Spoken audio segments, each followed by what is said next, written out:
Hello, everybody, and welcome to Motor City Uncut, episode 149, presented by the Major Sports Network Detroit. I'm your host, Dorf, joined each and every week by Major Sports Network founder Adam Hernandez, and look who decided to finally join us again, Shawn Bell. Oh, it's been like 4 weeks. Holy crap! And I did. You know what? I've been here for about 20 minutes. I finally kind of looked you square in the face. You shaved your beard. I did. He trimmed his beard. I noticed that. I didn't say anything that one. Holy cow! I know, right? You was like 8 pounds. It was so weird. When I was shaving the side, I realized how long it was when I got the one side shaved off. I was like, "What?" It was probably like 5 inches. Gross. It was ridiculous. It has to feel better, though, doesn't it? It felt so weird when I first shaved it. It was so cold. Really? So cold. And you still have a beard. I mean, It still has a full beard. Totally unplanned, opening bit here. No, seriously, Shawn, looks good, man. Thank you. No, it looks a lot better. Yeah. Yeah. Do you feel better? I don't know. It feels weird still. It's been like a week and a half. It's been a week and a half? Okay. Yeah, because we haven't... When was the last time you were here for a show? It's not your fault. 3 weeks. Not your fault on any of these. No, don't give him shit, because he gave you shit for not being here, though. Yeah. Your brother's wedding was so overrated. I went over, essentially skipped a show, even though my brother got married on a Saturday. I skipped the show on a Sunday night because I was still hungover.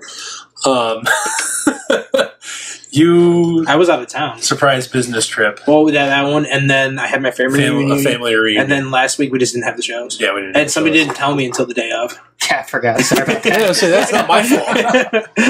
That's not my fault. I was like, do we have rundowns? Oh, yeah, we're not having the shows. Oh, okay. So I could have gone and done something today, you assholes? Yeah, sorry about that. It's all good. Yeah, we had, meanwhile, decided. I planned my Sundays for this. Yeah, we did. I did that on Tuesday. I always plan Sundays for this anyway, so. Yeah, our bad, Shawn. It's all good. All right, so this is going to be an extended edition of Motor City Uncut.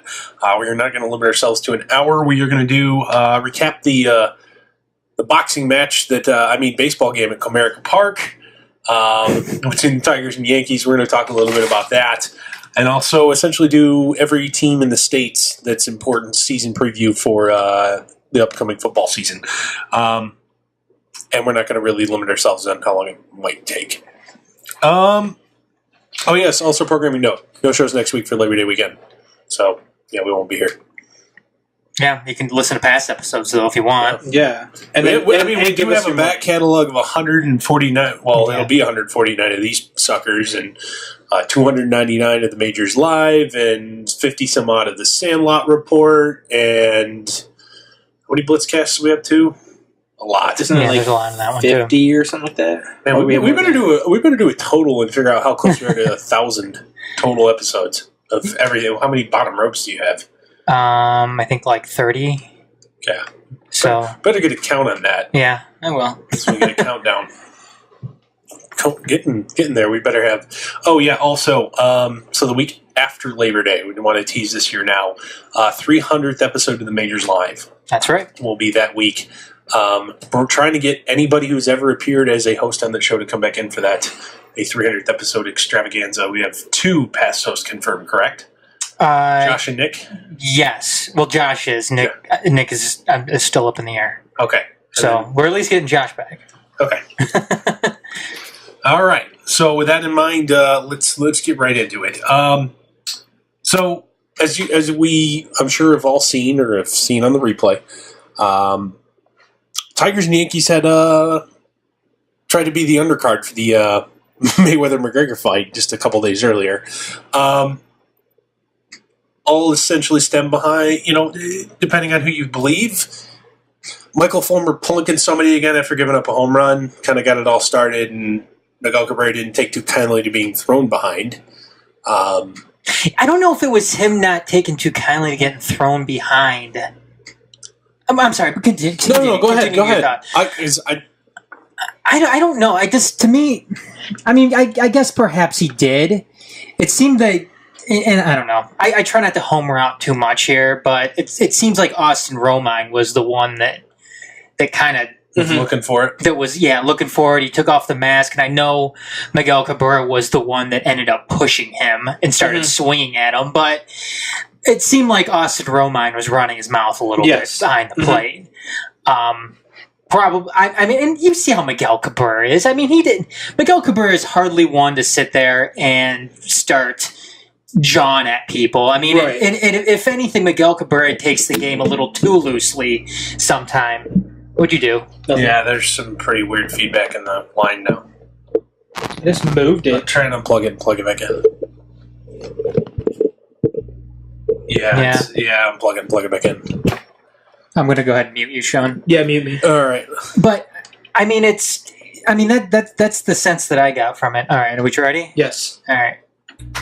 No, you broke it. I broke it. It's not all the way plugged back in. It is. No, it's not.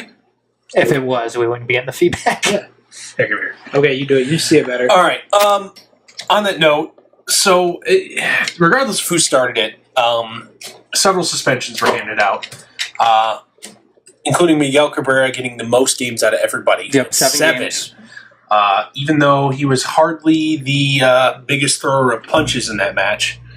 See, it's still doing it. What the heck? See, it's not clicked all the way in there. Anyway, I'll just hold it. All right. We may have to plug in a different microphone for you.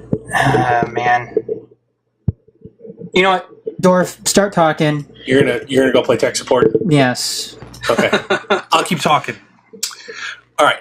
Anyway, so Cabrera gets the most games out of all of it, 7 games. Alex Wilson and the Detroit Tigers for a retribution shot on Todd Frazier.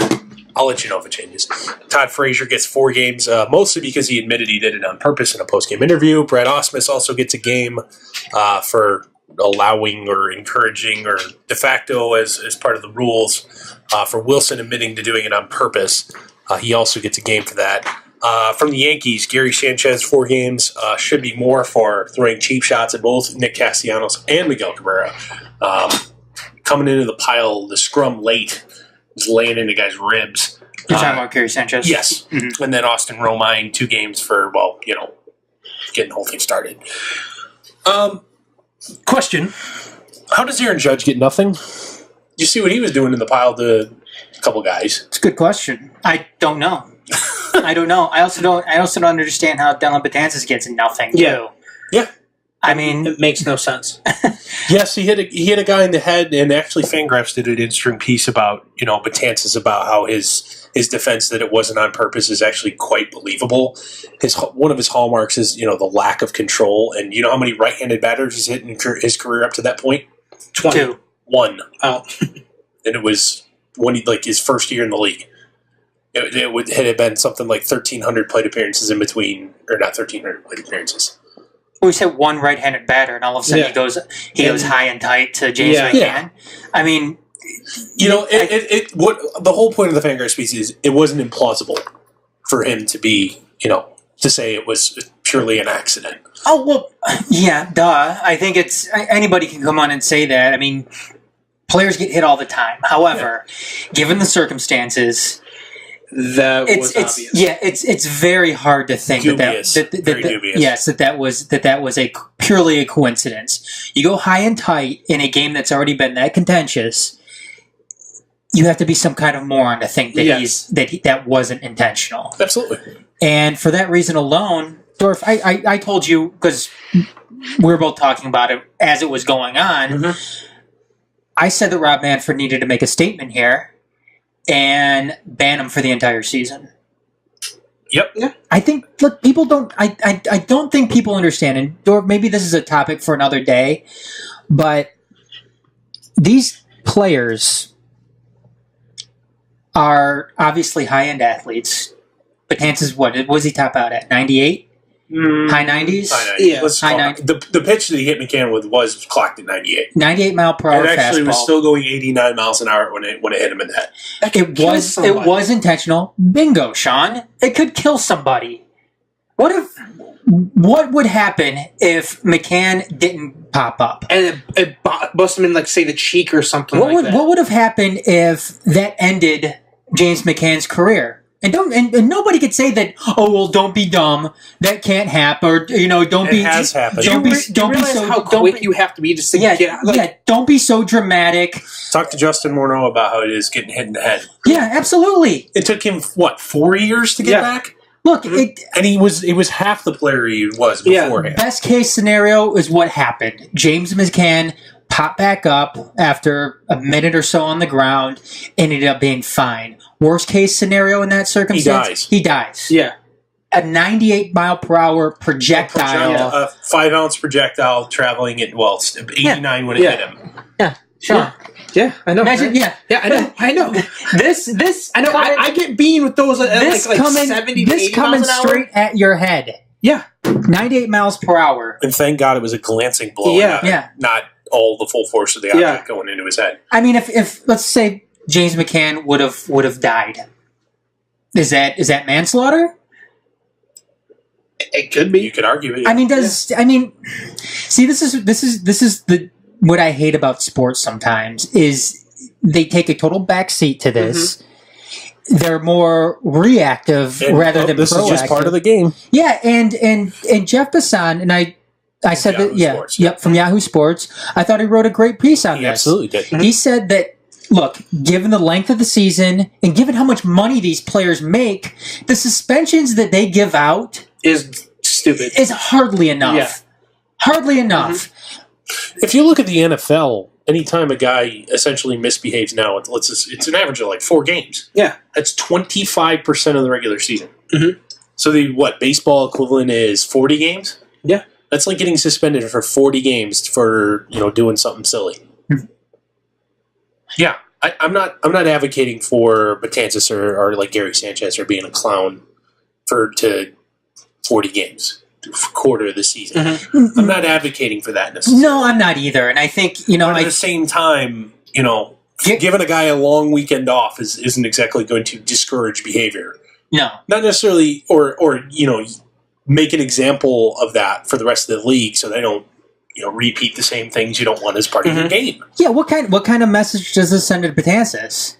And at the same time, it's shown that he could just keep doing it. And I'm going to bring up another angle here. Do you think let's put our conspiracy theory hats on right here? Did Joe Torre take it easy on the Yankees because they're in a pennant race and the Tigers aren't? Is that a reason that Dylan Betances didn't get anything? Is that the reason Gary Sanchez, even though he came into the pile and started throwing cheap shot punches, got only 4 games? Yet Miguel Cabrera, who got in essentially, yes, he did start. Yeah, got 2 shoves and whiffed on a couple punches and got pummeled at the bottom of a pile. That's the most out of everybody. Is the reason that, hell, you can even look at, now he wasn't ejected from the game. Dave Robertson hit the next batter too. Hit John Hicks in the hand. Mm-hmm. Now, Hicks was winding up to take a swing. Toussaint rode in on his hands, got hit in the hands. No foul play there. Absolutely none at all. But at the same time, you can say yes and no about that. Did Joe Torre take it easy on the Yankees? Yes and no. It's Joe Torre is the arbiter of all suspensions, and he's the vice principal. He's the disciplinarian of the MLB. I'm not necessarily saying because he was the former manager of the Yankees. He has a long history with the Yankees. He does. He's been in the front office with the Yankees. He's been a manager for the Yankees. He didn't play for him, did he? He played for the Reds. For Dodgers, I thought. Dodgers and whatever. Long history for the Yankees. Mm-hmm. Baseball needs the Yankees to be good again. Mm-hmm. Are we going to put our tinfoil hats on here and say, you know what? Wouldn't light on them because, heaven forbid, the Yankees don't hold on to their first wildcard spot. That'd be bad for baseball. It's an interesting theory. Yeah. I don't think anybody could say you're wrong, Dorf.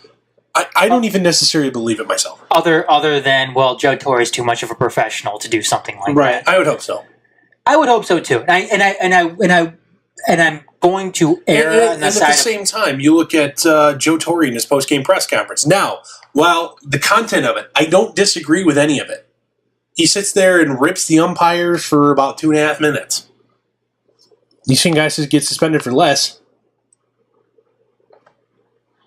He was right on all of it, though. Absolutely right. Now, about the only thing I might disagree with him is maybe judging intent of Michael Fulmer beating Gary Sanchez because, he gave up a homer to him earlier in the game. I may disagree with that. And the thing would happen with Michael Fulmer. That's null and void. Yeah. Look, yes, guys get beamed all the time. It was the one-off. What happens after that are the problems of other players. Mm-hmm. From there on out, it's your choice as a player how you want to react to that. After the Fulmer beanball, Fulmer hitting Gary Sanchez, they waited 2.5 innings to go after Miguel Cabrera. 2.5 innings. Mm-hmm. Why? And quite honestly, if you're going to go after anybody, why aren't you hitting Justin Upton? Yeah, exactly. Hit your best He's player. He's the only guy that has played well all year. Yeah. Why aren't you going after Justin Upton? I don't know. I think it's Miguel Cabrera. That's why. It's Miguel still Cabrera. It's more about the message than the practicality of because Miguel Cabrera is still the face of this franchise. Well, it's more about the name. Yeah, it's about the name. Also, what do you want to get your thoughts about this? Much to do about nothing, the little spat in the dugout between Victor Martinez and Justin Verlander, or is that a sign of not necessarily things to come, but just how things are going? Both. Is it a fractured locker room? Because you always heard it's the classic thing about baseball. It's not necessarily unique to the Tigers that Latin players stick together and the American players stick together and they don't really get along with each other. They just play ball together. I think that's reaching a little bit, but how things have been going in the Tigers locker room to the field, how they've been playing, everybody's frustrated with everybody. And for example, like in that fight, you could see Victor Martinez kind of just sitting back, just watching, fraternizing with the enemy. And when you're heated up, you're gonna do stuff like this is America. We hang traitors like that. Whoa! No, I'm kidding. But no, so Verlander has every right. He's like, hey, why aren't you defending us? You're part of our team. You just saw what Gary Sanchez did to your teammates, to your brothers. Mm-hmm. Why are you acting over there, acting like it's all right? Right. I agree. I think it could certainly be the sign of a fractured locker room. I mean, this isn't the first time, obviously, that we've seen players go at it in the dugout with Brad Ausmus as the manager. Yep. But this time last year, James McCann and Jose Iglesias went at each other. Yeah. I wouldn't be surprised if that was the case. Then again, though, I mean, this may, in fact, be a special circumstances given everything that has happened on the field in that particular day. Mm-hmm. So I guess I wouldn't read a whole lot into it, but then again, I wouldn't be entirely surprised if there were some underlying issues happening with some certain players. I mean, then again, though, you got to look at some of these players as well. I mean, Victor Martinez has been there a long time. Mm-hmm. Verlander's been there a long time. Verlander's been there a long time. So I doubt that it's really anything. And here's another thing about, especially in sports, when, professional athletes it's a collection of type A personalities. Betas don't make it. They just don't. And you know what? These guys, V-Mart's been in town, 7 years now? Mm-hmm. Something like that. Verlander's been in town 11 or 12. Mm-hmm. These guys getting sick of each other? Possibly. I think. I think when you spend this amount of time with each other, though, throughout the season. Think about it. You spend 220 days a year straight with this guy for the better part of the last 7 years. Look, you look at it. You look at it too. You know how well the Tigers have been doing. Besides these past few years, they've always been in the race to win the division, all that stuff. And these past few years has been just a shit show. And they're going to be all this rage is just building up. You can see it's a keep building, and then they're eventually it's like what they're doing now. They're taking out on each other because how frustrating they see each other doing. It's just yeah. It's just and at the same time, you can argue about the only two guys that have pulled their weight the last month would be Justin Upton and Justin Verlander. Mm-hmm. About the only two guys that have pulled their weight. Yep. Well, Shane Green too. I'll give him. Shane Green has been phenomenal since he been put in the closer's role. Mm-hmm. Just Victor Martinez has been so bad. That doesn't help this at all. No, it's sorry. Been very no awful other to watch. team has a DH that plays every day with an OPS under 8. No, they don't. And let alone under 7. Mm-hmm. No, I totally agree, and I hate to say it, but I hope this little the second incident with Victor Martinez having the irregular heartbeat is a sign to him that maybe it's time to be done. Maybe it's time to be done, and it sucks to say, but speaking strictly from a fan standpoint. It might be Victor Martinez retiring will be one of the best things that could happen to this team. I hate saying it. Look, it may be totally cold, but I mean the fact of the matter is that that's absolutely the case. Mm-hmm. Victor Martinez not being on this team. I'm going to steal the line from Mike Valeni here. They need to put on their big boy pants and not let Victor Martinez back in the clubhouse after the season. It doesn't matter how it gets done. You have to spend the money anyway, unless of course you can talk him into retiring. Put your big boy pants on. Cut him. Oh yeah, I mean we've talked about it many times before, Dorf, that this is what big league teams do. Not big league teams in the sense professional sports organizations that are serious about winning. Exactly. They admit their mistakes and they move on from them. Big market teams.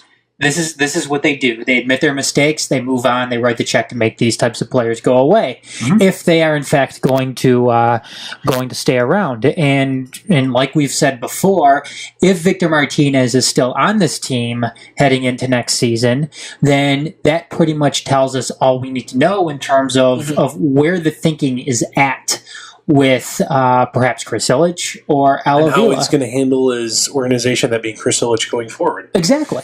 If he's going to be not admit mistakes and, not move on. You know what? Dad wouldn't be afraid to write the check to make the guy go away. No, Mike Ilitch should be the first guy to make the guy, to make a mistake go away. And I think that look, this isn't even Chris Ilitch's mistake. It's not. This isn't even his dad's and Dave Dombrowski's. Yeah, and I was going to say this isn't even Al Avila's mistake.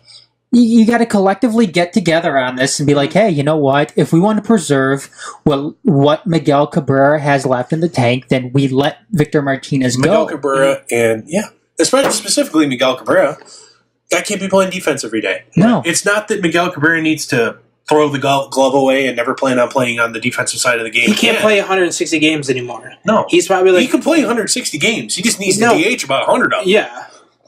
No, I totally agree. Totally agree. I mean, that's the thing. He needs to spend at least more than half the year hitting, and that's it.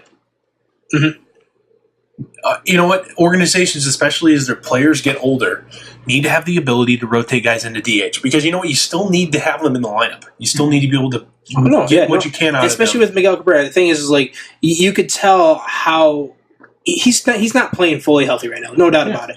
And obviously, he needs to be DHing more often. But things, we don't have somebody to rotate at first base. And you know what? It's fine to have the organizational approach that they've had recently, where you know what, if we need a guy to play first base like just today, that's it. You have Romine. It'll be Andrew Romine, and that's fine. Or the backup catcher. That's cool. John Hicks, he's done it a couple times. That's fine.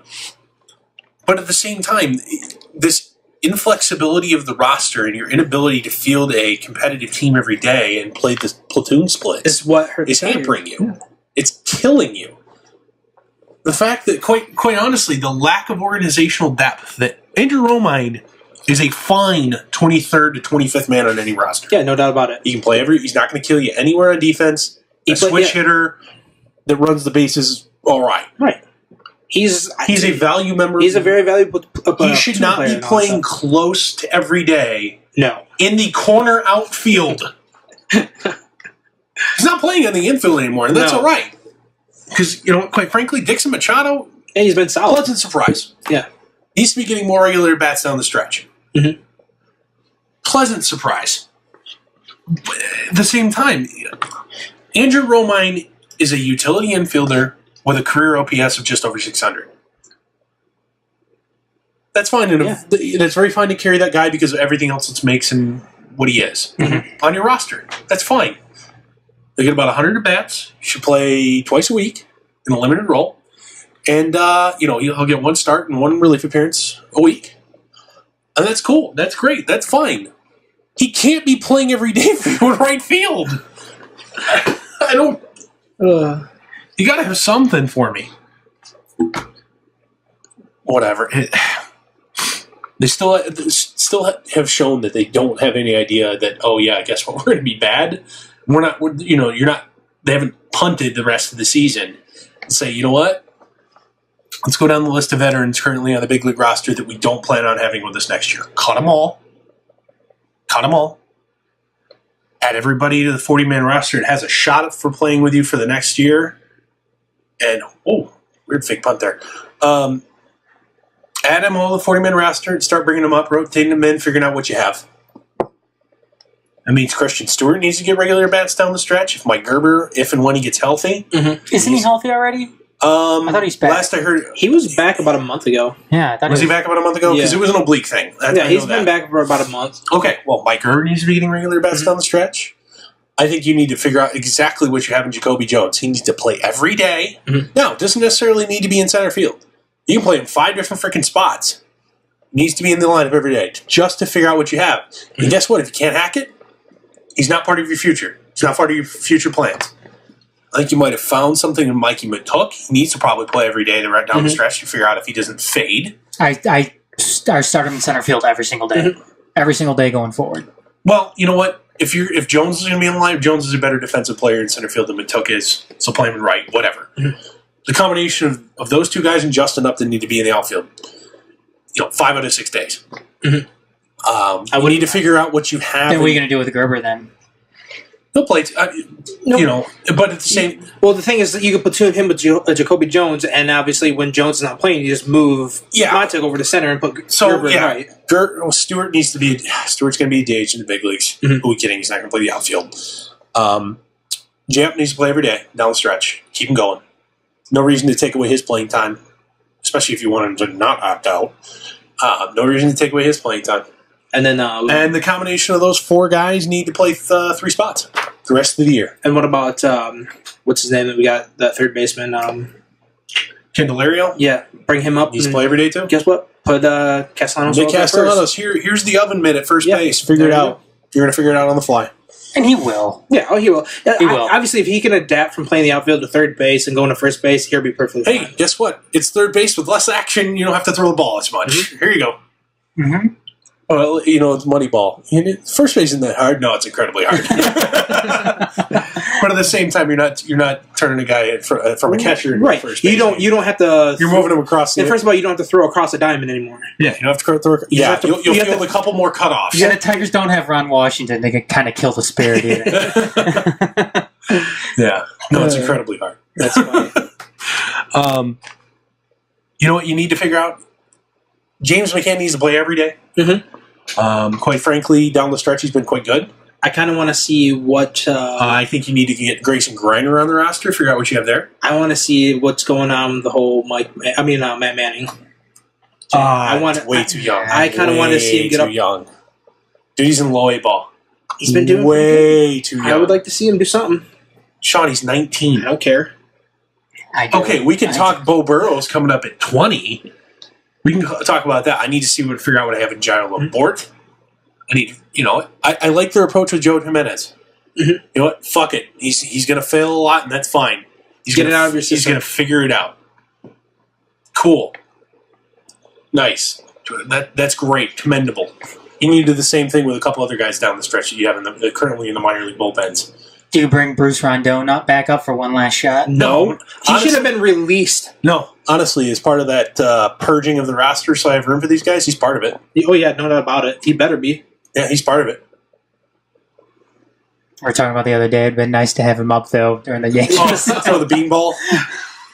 He still doesn't even throw that hard anymore. I don't care. Nope. I would just like to see him charge at somebody. He's not a tiny dude. No.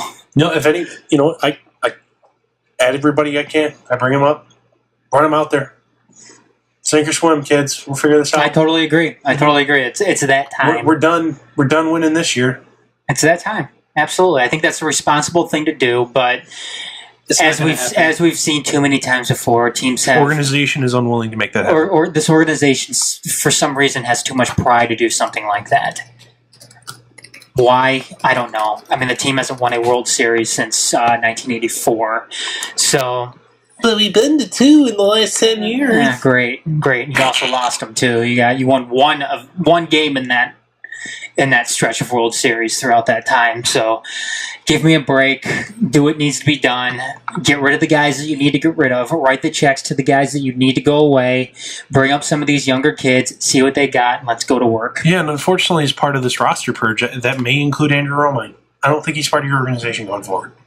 And it's, you know what? 4 great years of service. You know what? It's, you know what? You've gotten more than your money's worth out of him. Absolutely. If you would have told me when Andrew Romine was first acquired that you'd have gotten 4 years out of him, of more than adequate major league utility service. Yeah, absolutely. And I was thrilled. And I've been a huge advocate for Andrew Romine being on this roster. I've been totally cool with the idea of having Andrew Romine on this roster, but you know what? The team's going in a different direction now. Yep. I think that they need to take a good hard look at everybody. Look, if you're talking trading Miguel Cabrera and Justin Verlander throughout the season, then you got to take another look at a guy like Andrew Romine, who is taking up 25-man roster spot from a younger guy that could be developing. And you'd pay less than half of what?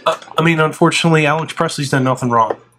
Gotta go. It's 32, not a long-term part of this organization. Absolutely. Jim Menducci, done nothing wrong. Gotta go. Yep. Just Chad Bell, done nothing wrong. Gotta go. And just keep going down. Anybody 30 and over that's a fringe guy. 28 and older. Yeah. It is a fringe guy. Gotta go. Mm-hmm. 27, I might even consider. Like Kyle Ryan, no one's going to claim him. DFA him off the 40-man. Tuck him back into the minors. Whatever. When you want him, if he turns it around next year, you can add him back to the roster. He can't refuse it. Not his first time. It would be his first time being DFA'd. As long as he clears waivers, he cannot refuse the assignment. Yeah. Blaine Hardy. Sorry. We got, he was a minor league free agent signing. You got 2 good bullpen years out of him. Yep. Sorry. Gotta go. 30 years old. Yeah, gotta go. I guess. I need those spots. Anibal Sanchez, you're not a part of it. Gotta go. Yeah, I know. I understand he's on the DL. If you don't want to cut him, put him on the 60-day DL. You can do that now. Mm-hmm. Ends his season. Cool. Teams do it all the time. Mm-hmm. Put him on the 60-day DL. You can't make up an excuse to put a guy in the DL. You can't just, we don't want him anymore. No, he's legitimately hurt. He's legitimately hurt. Goodbye. You're done. We need your roster spot. You do the same with Daniel Norris? No. Daniel Norris needs... If Daniel Norris can pitch in September, he needs to be pitching in the big leagues in September. I don't care if that's 1-inning relief appearances. He needs to be in the big leagues. Are they saying before I would have disagreed with you, Dorf, but I think he does need to be back up and pitching. Is he back yet, or is he doing any rehab stuff? I have no idea. Yeah, I haven't heard anything on him. Yeah, I haven't heard anything. So I wouldn't be surprised if we don't see him again for the rest of the season. But I think you're right, Dorf. I think given how much he has pitched over the course of the last 2 seasons, that he should probably be up. Tigers need to look at this as another part of spring training. He's currently on rehab assignment. Is he on rehab assignment? Yeah, he's currently. So he's got they've said he's going to get one more minor league rehab start. So then he'll be back. That was last update 6 hours ago. Oh, okay. So he should be back by after Labor Day, maybe. Yeah, he'll be back. So probably some point next week. So what would you think what our starting rotation should be? Down the stretch or next year? Start down the stretch right now. Because obviously you're going to have Verlander, Fulmer, and Zimmerman. Verlander, Fulmer, Zimmerman. Honestly, I take Zimmerman out of rotation and throw in the pen. I'm done with Matt Boyd, too. Sorry. He's so inconsistent. So inconsistent. I'm done with Matt Boyd. Do you make him a reliever or just dump him outright? I don't dump him outright yet because you can still option him one more time all of next year. I don't dump him yet. He's still a decent, organizational depth member. But he's a good for platooning. I'm done with him as a rotation. viable option for a rotation spot long term. You know, I want to see down the stretch guys like Brian Garcia, as a reliever, 22 years old, I believe. 22 years old, made it to Toledo. I want to see Miles J. I want to see Labort. Literally anybody. Pick a name out of Toledo or Erie who's under the age of 24. I want to see him. They're a starter on either of those organizations. I want him to get a shot. Give me a game or two down the stretch. I want to figure out what we have. No, it's fair. I need to take stock. Yeah. It's extremely fair. So, anything else we want to talk Tigers before we move on, guys? No, let's go ahead and move on. Lions season preview time! Woo! Sports ball! Yay! All right. So, Lions have wrapped up week 3 of the preseason relatively unscathed. Tier Whitehead did leave last. It was on Friday night's game with an undisclosed knee injury. Still to be determined as far as his long-term prognosis. It is the preseason, so I don't have to say shit about injuries. With that in mind, kind of, just we're going to go game by game. Sean's got the schedule right now, correct? You ready to roll? Yes, I'm ready. Okay. Game by game predictions, and we'll arrive at our overall record, and we'll discuss, if we're kind of in the hunt for the playoffs, is that good enough? And we'll go from there. So, Sean, what do we have week 1? Arizona at home. At home against the Arizona Cardinals. Cardinals looking to bounce back after just winning season last year. So, Adam, what's your selection? It's in Detroit. It's at home. It's in Detroit. Arizona Cardinals. Usually, if this was on the road, I'd go Cardinals. At home, I'm going to go to the Lions. Kind of same rationale for me. Yeah, I'm the same thing. I will pick the Lions. If they can stop that run game, they're good. This is passing game's kind of up in the air. And that's the other thing. I'm not too terribly upset with how they've stopped the run so far in the preseason. Right, exactly. Still not getting enough pressure to my liking, but at the same time, he's still not Ziggy Ansah playing. So. Ziggy Ansah, who I guess should be ready the first week. I mean, I don't know. Is he getting this uber veteran treatment where, Ziggy, you really we don't need to see you at all in the preseason. Just be ready to suit up week 1. I don't think he should, but perhaps. Is that what they're doing? Maybe he'll like play I said, next. Maybe he'll play next week. He's on the PUP list, so he can technically be placed on the PUP list to start the season. Should be no action for him for the first 6 games. I doubt that's going to be the case, but I wouldn't be surprised if he's back. I wouldn't be surprised if he's gone for the first week. I wouldn't be surprised either. So next week, week 2, Sean, who do we got? Monday night against New York Giants away. On the road at the Giants. Giants are a shit show. This is the Lions on Monday night. Lions Monday night on the road. I'm saying a loss only if Odell Beckham is. If Odell Beckham is in the lineup, you're going to have him lose. But if he's there, they win. The Lions win. If he's not playing. Okay, well, you can't make a conditional statement when it comes to your preseason I said prediction. loss. I said loss. Loss? Yeah. I want to go loss as well. What the fuck now? Go win. All right, week three, Sean, what do we got? Week 3 is home against Atlanta. Oh, that's a loss. Yeah. I already said that's a loss. Loss. All right, yeah. Almost Super Bowl champs. Yeah. Week 4 is away in Minnesota. Vikings aren't going to be any good. That'll be a win. Yeah, I said a win too. Yep, no quarterback. Too many question marks with the Vikings. I'm going to go with win as well. No offensive line, but they have a good running back. But the thing is, he's a rookie, man. We're talking about they have Riley Reef. The Riley Reef show. He's so bad. The Lions don't even tender him a contract. The Vikings like, here's $45 million. Play left tackle. That's a sad state of affairs in Minnesota. Who's their star? Is it Sam Bradford again this year? It will be Sam Bradford. Sam Bradford. And probably still at that point. Because there was a report yesterday that Teddy Bridgewater might be back in the middle of the season. They're likely going to put him on the PUP list, not the IR, which means they can activate him anywhere between 6 and 8 weeks. I hope he does make it. I like Teddy Bridgewater in college, and that sucked what happened to him. So I hope he does. I hope he does make it back. And you know what? This is kind of the year of actually both Bradford and Bridgewater's contracts are up at the end of the year, so they got to figure out what they're going to do going forward. Yeah. All right, week 5 we have to? Week 5? Yes, week 5. The Lions are home against Carolina. I don't think Carolina's going to be any good either. I said a loss. I'm going to have them win here. I don't think Carolina's any good. Man. I think Carolina has just too much stuff on the offensive side that can still stop our defense. You know what? Lions have always seemed to be pretty good against running quarterbacks. So I'm going to go ahead and take a win on this one. I don't know why. I guess for that reason. Week 6 is away in New Orleans. I have a loss. New Orleans are going to be disgustingly bad. I don't know. I think they got enough offense around Breeze to have him be able to just I think Peterson's going. I don't think Peterson's going to be any good this year. Give me a win for the Lions. Really? I'm going to take a win too. Man, I said a loss. I like the schedule though. I mean, no. But week 7 is a bye. Okay. So where are we heading to the bye then? You right now, Adam, are 5-1. Okay. Dorf, you are 4-2. 5-2. 4-2. 4-2, and I am 2-4. Sean's a fucking pessimist. That's what he is. God, why are you so negative? Yeah, Jesus. All right, let's keep going. Week 8. Week 8 is home against Pittsburgh. Loss. I said a loss too. And then week 9 is Monday Night Football away in Green Bay. Loss. No explanation required. Loss.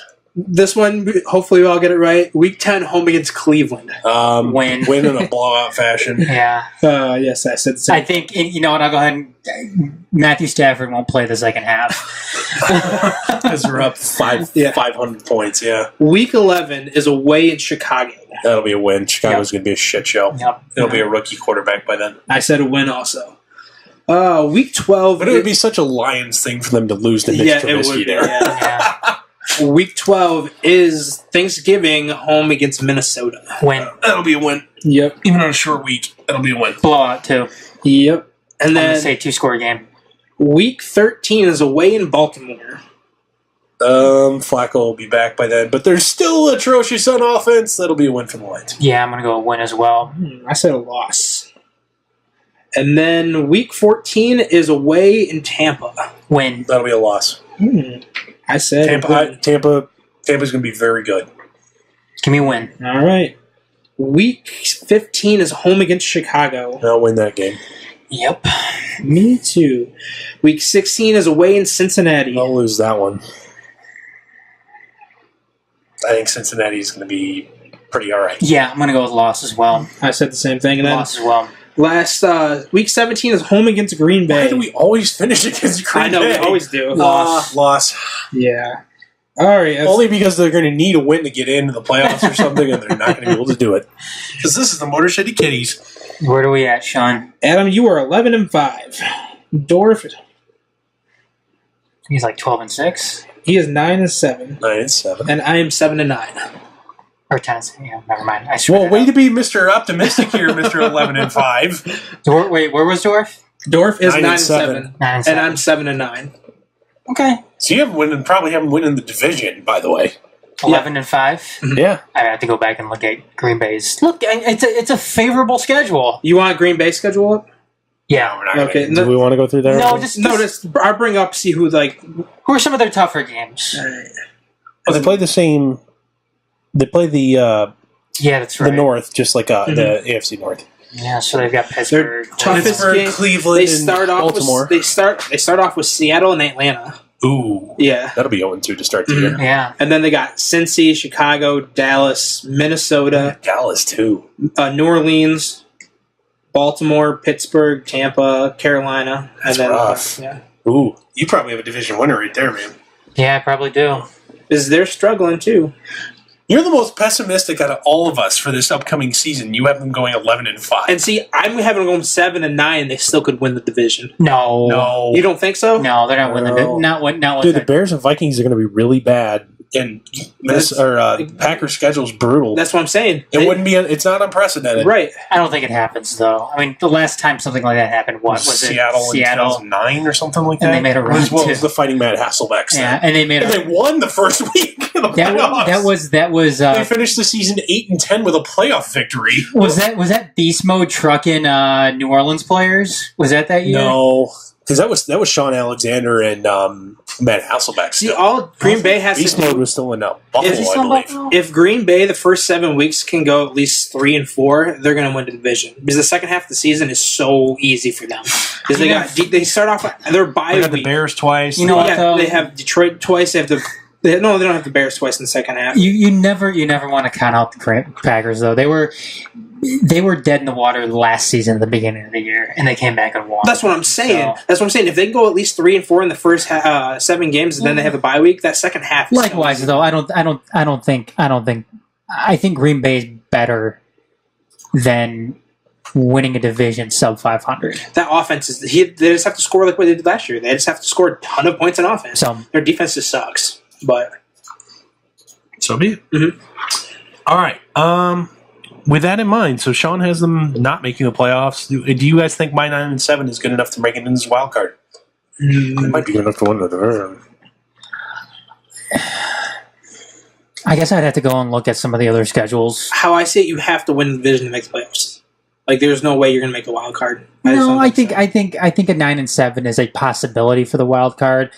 But it is a possibility. As far as it being a shoe, I mean, this isn't the baseball wild card that we're talking about here. I think it's certainly a possibility that we can see a wild card out of a 9-7 percentage chance that that's the case for 9-7 making it in. Correct. 50-50. 50-50, eh? Yep. Okay. 50. I know that was a kind of a Sean answer, but yeah. See, way to sit on the fence, you bitch. Gosh. I know Sean is. I would only give it like a 25% chance. 25%. Yeah, I'm making it 9-7. Okay. To make the playoffs. Correct. 10-6. 10-6. I'll upgrade it to 60%. I think 10-6 you will make the playoffs. Yeah, 60%. That's how I'm going to upgrade it. 60% of the time, you'll probably make that. All right. So, with that in mind, who's your guys' pick for team MVP this year? For me, it has to be Matthew Stafford. Yeah, it just has to be. It has to be. It has to, yeah. If I'm going with that type of record, it has to be. It has to start with. Let's go defensive MVP. Who's going to be on the defensive side of the ball? It has to be, in my mind, Darius Slay. It has to. Darius Slay. I'm going to go Glover Quinn. Coming off that contract extension. If you're going to talk about the offense, if you're saying Matthew Stafford, really, like, in my mind, the one guy that needs to step up the most, I think the most more than Stafford, is Marvin Jones. He has to. He has to catch the damn ball. Yeah, I'm going to be... Because, to be honest, Golden Tate, Well, I think he's going to have Kenny Galladay breathing down his neck, too, to take that number right, 2 so that's spot what away from him. All right, let's deflate that hype balloon. What has he done the last 2 weeks in the preseason? Well, again, preseason is all about getting your technique going and everything. Yeah. But no, I think Marvin Jones has to step up. I would gander this. Galladay will probably be active week 1. I would bet money on this that he will be inactive several times during the year because he's just not being used and isn't a contributor on special teams. Okay. I bet you will have multiple DNP coaches' decisions. I don't think that. No, I don't think that's not the real possibility. Look, either is possible. I think either is very possible. Mm-hmm. I mean, I think the way that Marvin Jones has performed, guys, rookie wide receivers don't play well. Even guys taken in the first round, let alone the third from small schools. I get it, but Marvin Jones hasn't been lighting the world on fire either, and that's why I say he has to step up. And Marvin, yes, and he's looked pretty good this preseason so far. And Marvin Jones has done quite well this preseason. Mm-hmm. Golden Tate 2 minus his fumble. Mm-hmm. God, that was gross. I like what you I like where your head is though with Darius Slay, Sean. Mm-hmm. So I'll go ahead and go with Darius Slay on that one. Okay.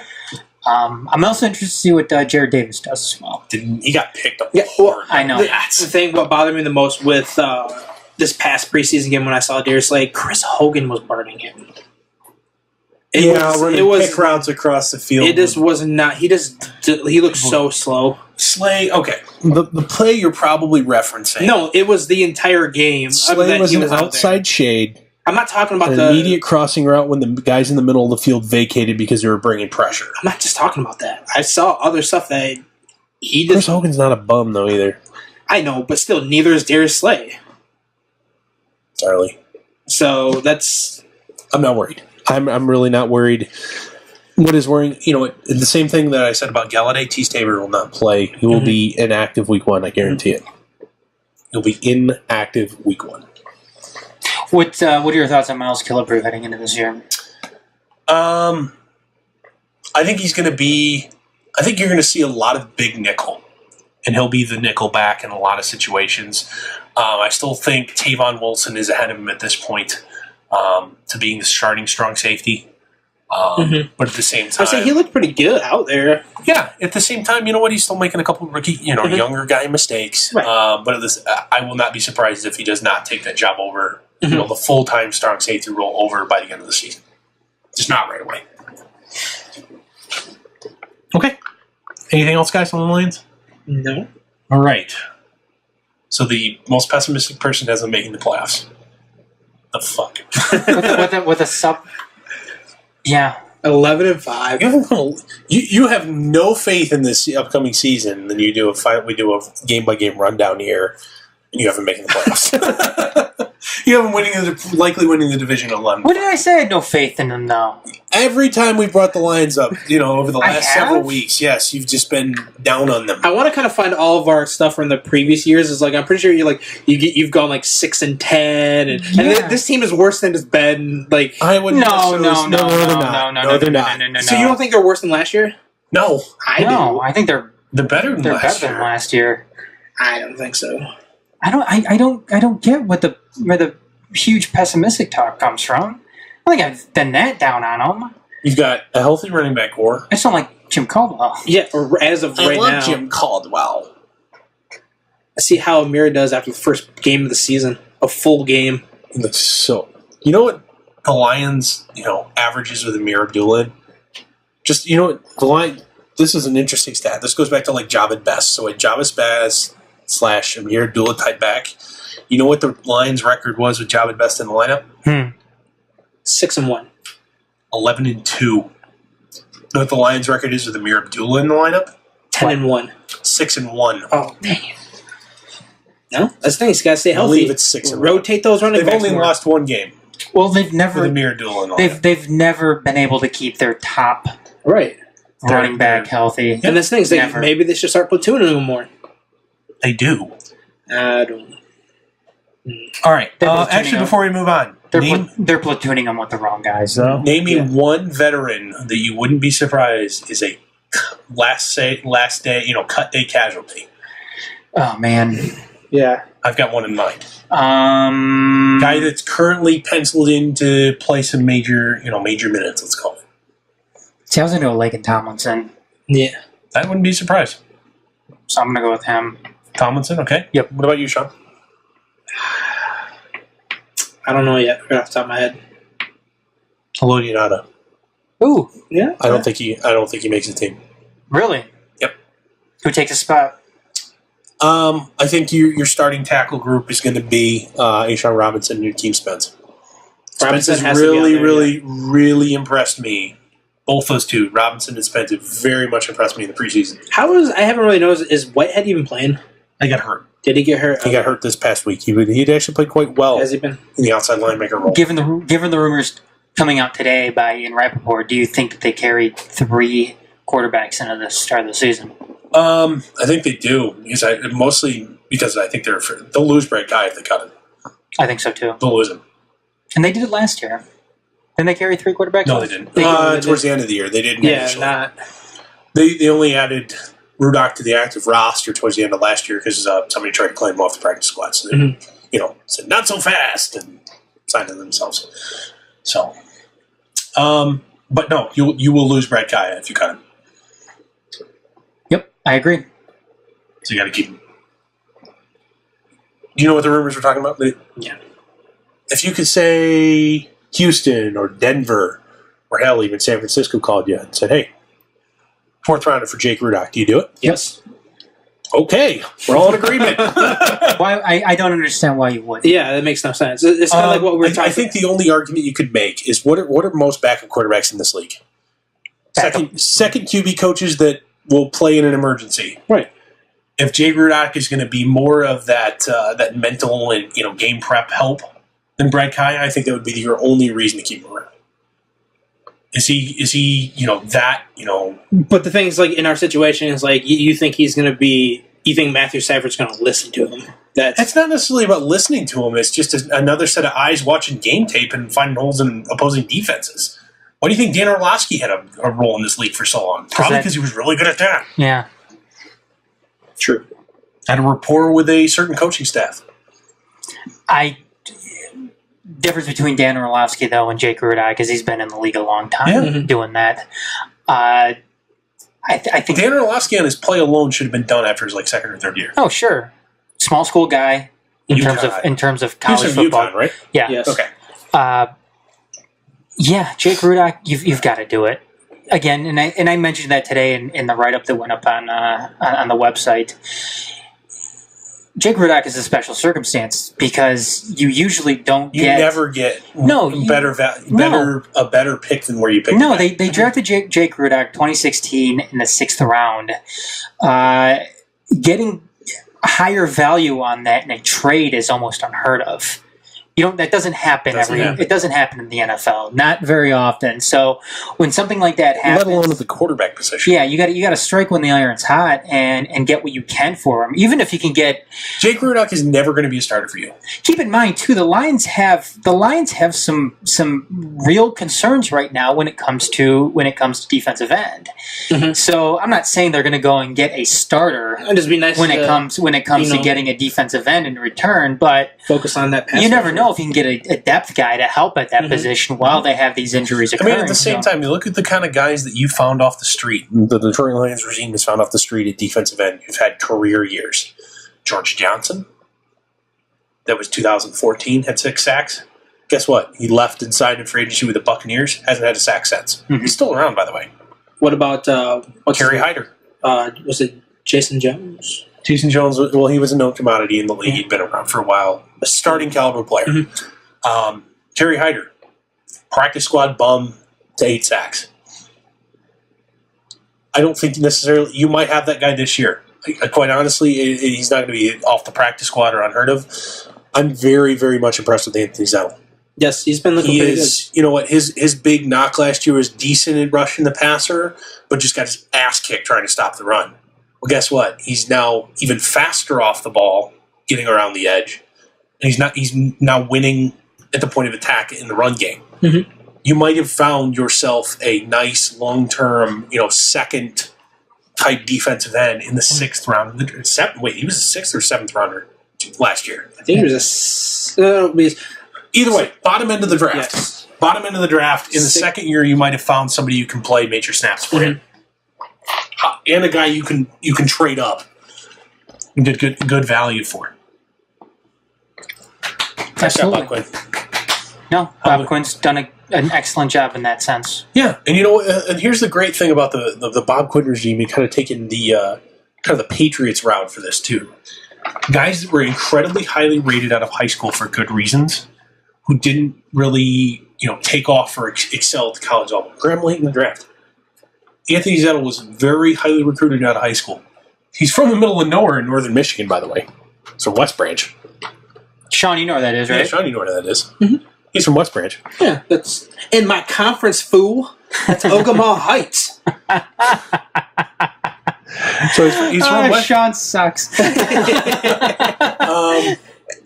Anyway, my point being, very wasn't a draft darling, wasn't all well thought of, had success. It's great. Just keep doing that. Guys that can have long careers when you do that for them. So it's I like it. It's outside the box thinking. Mm-hmm. I mean, you're not strictly going off of what they did in college. I mean, you look at it's kind of more of the NBA philosophy. Who's got the highest potential to not necessarily help me now, but help me for the next for the duration of their contract. Let's go What can my coaches do that maybe their college coaches weren't able to do to get out of these guys? Yes. And maybe tap into what their high school coaches were able to. Or, just these guys are high-end level athletes. They have the athleticism to succeed. They're just missing something in between the ears, or it's a lack of coaching. And you know what, too? I mean, we can fix that. The NFL roster is so big. Every single team in the league has an opportunity to take a chance on a project guy. Mm-hmm. So, you look at a guy like Miles Killebrew. Perfect example of this. Mm-hmm. Incredibly athletic. Mm-hmm. Small school guy. Don't ask him to do much in year one. Nope. Sit here and learn. End of the year comes out, he's a weapon.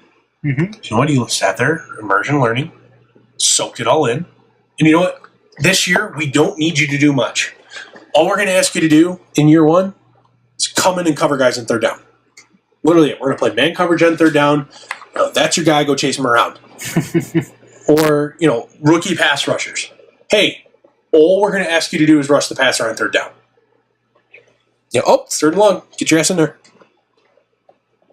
You know what? That's the type of things that Patriots they don't try to just build and ask guys to be complete players right away.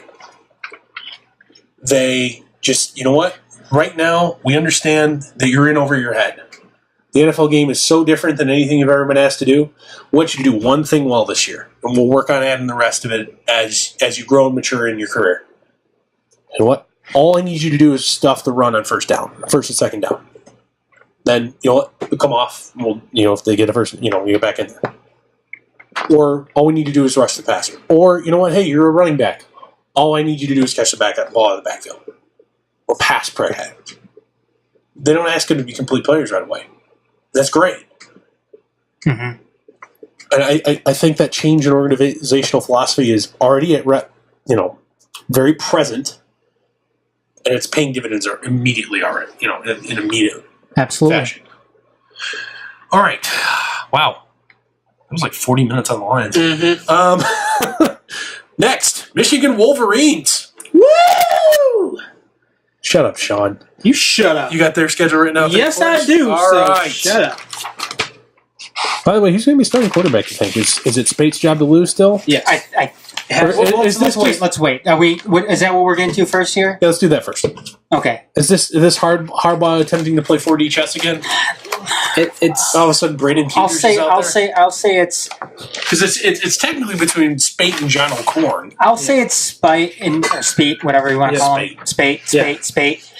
I know I still screw up his name. It's SP and the number 8. Spate. I think it's him, and I have my reasons, which I will talk about here in a minute. But I think it's going to be Spate. Okay. I think it will be Spate as well, but really, guys, don't be surprised if Brandon Peters is not under center.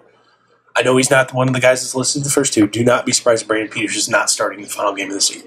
Not because of injuries, because he wins the job.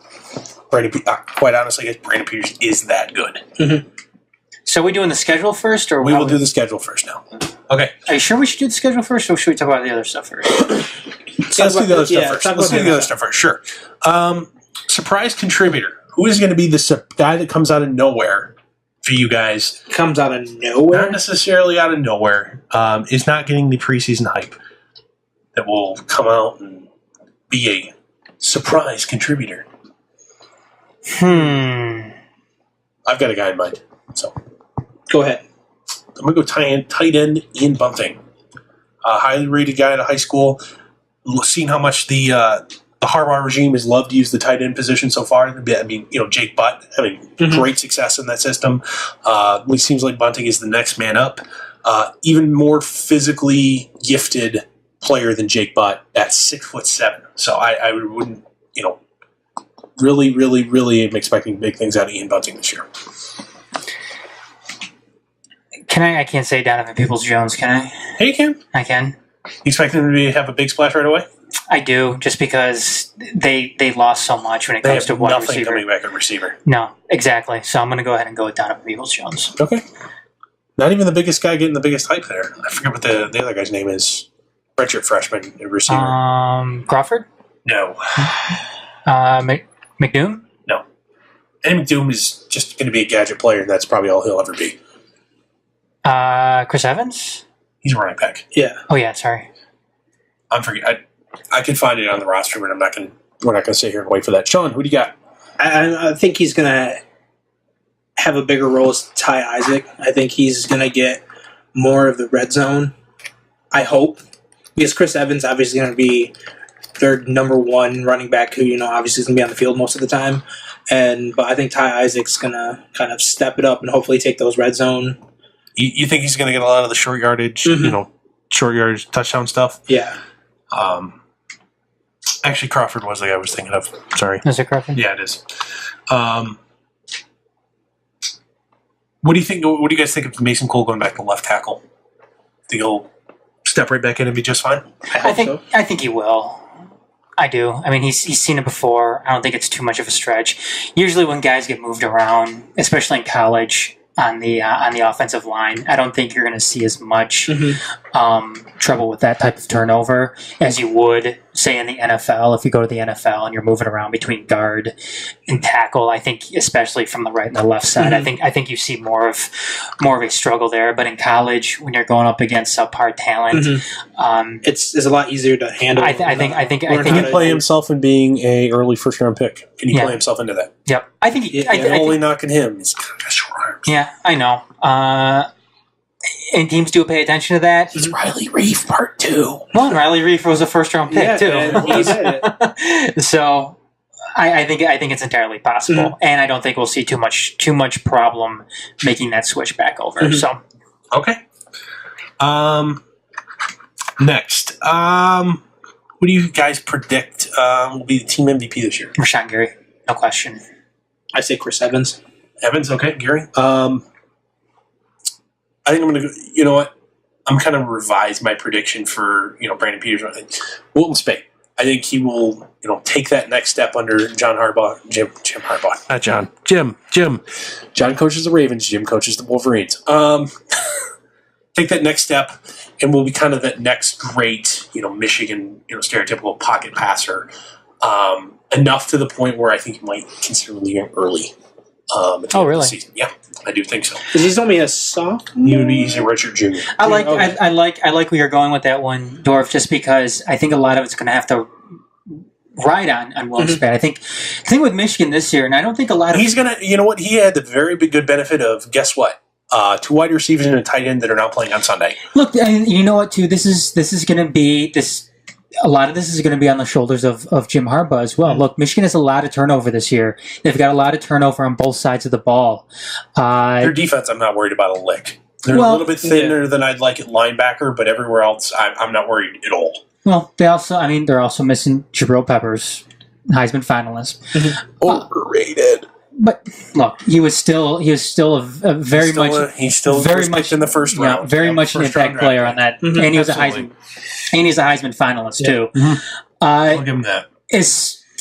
I see where you're going here with the offense though too. Don Brown, I think he's done really well as far as the defensive side goes. I don't think Jim Harbaugh loses a wink of sleep at night worried about his defense. No, he doesn't. Just because Don Brown's done a phenomenal job with that side, with the defense, and we've seen it with his time at Boston College. He's been able to get more out of less caliber players. Yes, with these type of guys. However, the offensive side of things. And I think what a lot of people may be missing, especially with a guy like Jabril Peppers, is field position. Michigan isn't going to have as good field position because they don't have a dynamic return game. Exactly. So they're going to have to work this season with a longer field. When you have never thought about this angle. Yes, when you have turnover at running back, when you have a lot of turnover at tight end and at wide receiver. That's going to put more pressure on Wilton Spite, and it's going to be that much harder, that much more difficult for the offense to really get things going, especially early on in the season. So, okay, fair enough. Yeah. All right. Anything else we want to add before we start doing the game by game? All right, let's do the game. Sean, Week 1's against Florida. Yes. Neutral site game. Number 17, Florida. Is that's being played at Jerry World, right? Is it being played? I don't know. Let me see. I forget where it's at. Pretty sure it's Jerry Rudock. It doesn't say that. Yep, it is. All right, so Jerry's Fun Palace in Dallas. If it's You've never heard me call it that before? Jerry's Fun Palace in Dallas. That's pretty cool. You've never heard me call it that before? No, I never heard it either. It's technically in Fort Worth, but whatever. Or actually, it's Arlington. All right. I got him winning. I have him win as well, because I think, A, Florida's incredibly overrated, and B, suspensions galore. Yeah. Win. Okay. All right. Week 2 is home against Cincinnati. That'll be a win. It's a non-conference. Duh. Non-conference cupcake at home. Cincinnati's not necessarily a pushover, but you're still at home in the non-conference, so it's a win. My thoughts exactly. Win. Week 3, home against Air Force. For the love of God, I hope all their knees make it out alive, but that'll be a win. Win. All right. Week 4. Wait, what are you? I said win. Oh, okay. Week 4 is away at Purdue. That's the Boilermakers. That'll be a win. Win. I also said win too. Week 5 is home against Michigan State. That'll be a win. Yeah, I got him winning too. Hey, I'm Nick, don't- resident Spartan in the room. That's gonna be a win. Sorry, then it's not gonna be close. Win. All right. Week 6 is away at Indiana. That'll be a win. Win for me as well. Indiana is going to be Richard Legault. They're going to be exciting. It's going to be fun. It'll be fun. Game should belong in the Sun Belt because it's going to be called the Fun Belt. That's what they call the Sun Belt. Whatever. Lots of points going to be scored in that game, but Indiana can't play defense. So yep. Week 7 away at number 6 Penn State. Win. I said win also. I'm going to hang it out. James Franklin sucks. It's got a contract extension. I know he did. Win. It'll be close. I'm gonna go with win though. I'm gonna have them take their first loss on the year. Oh. Sorry, Happy Valley is back to being the team eater that it was before.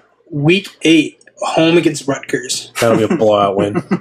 Rutgers doesn't have a scholarship quarterback. Win. I said win too. Did my laugh give it away? Yeah. Week 9 is home against Minnesota. I have a win. It's a win. Yeah, It'll probably be fun because this is PJ Fleck. But yeah, I also said win. It'll be a win. Week 10 is Horseshoe Broncos foot. What's his new one? Can't say Gopher. There's really foot. nothing comparable with Gophers. So what's a Gopher? No. Week 10 is Gopher. is away in Maryland. Win. That'll be a win. I also said a win too. Week 9 is away at number 9 Wisconsin, but they might not be number 9 then too. So I'm gonna go with loss. Yeah. Sorry, no one wins at Camp Randall. That's a loss. I said win. And Homer slap. I know. Final and last game is home against Ohio State. I'm going with win. I am too. I will have them winning that game as well. It's a home game.